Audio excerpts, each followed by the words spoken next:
मतलब अगर बॉडी बीमार है, सर दर्द है या फिर विटामिन्स की डेफिशिएंसी है तो आप सप्लीमेंट ले लो, गोलियां खा लो और आप फिर एकदम ठीक ठाक चंगे हो जाओगे। पर मन के रोगों का क्या?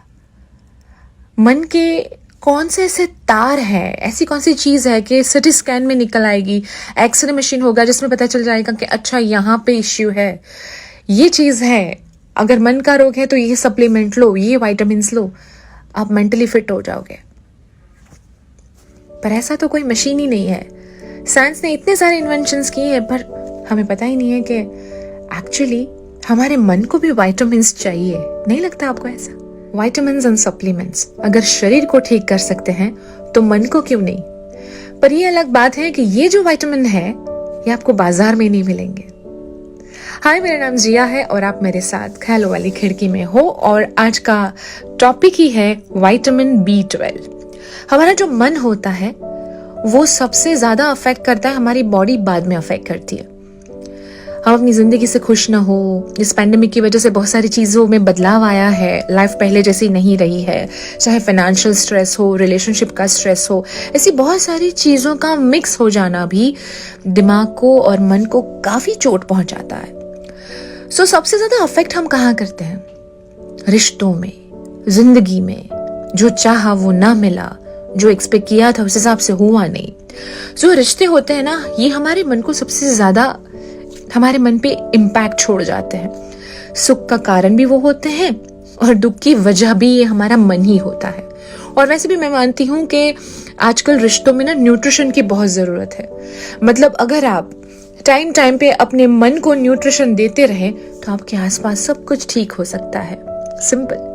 सो विटामिन ए होना बहुत जरूरी है। अब विटामिन ए, अरे अटैचमेंट, हम भले दूर हैं लेकिन एक दूसरे से अटैच है, एक दूसरे से करीब है, ये एहसास भी आपको अंदर से कितना अच्छा रखता है।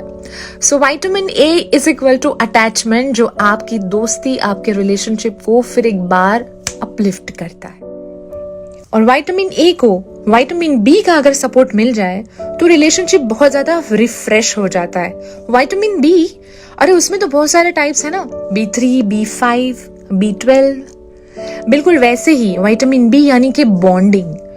जब रिश्तों में गलतफहमियां होती हैं तो बॉन्डिंग कमजोर हो जाती है।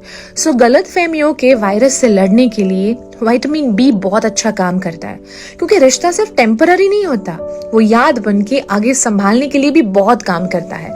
और इसी विटामिन बी के साथ अगर आप बारी बारी जब जरूरत हो विटामिन सी ऐड कर दो, थोड़ी सी केयर, थोड़ा सा कॉन्फिडेंस तभी आता है आपके रिलेशनशिप में।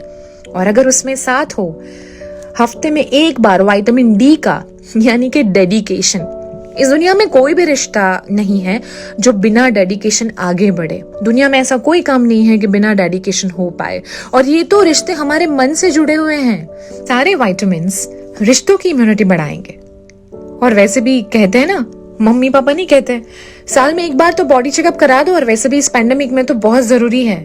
बिल्कुल वैसे ही मन का चेकअप भी बहुत जरूरी है।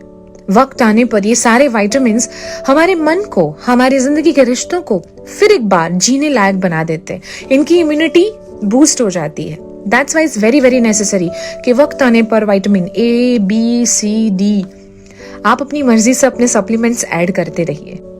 और मन के तो बहुत सारे रोग होते हैं, पता नहीं कौन सा रोग हमें लग जाए। कंपैरिजंस, पॉजिटिवनेस, खामोशी, गलतफहमियां, अविश्वास, न जाने कौन सा रोग हमारे मन को और हमारे रिश्ते को खतरा पहुंचा दे।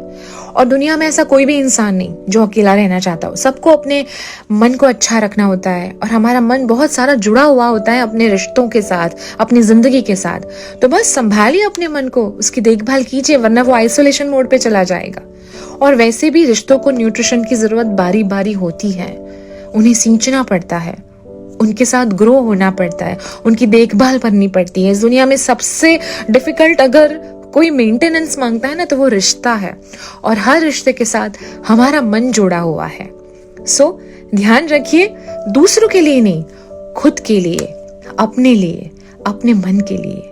Take care.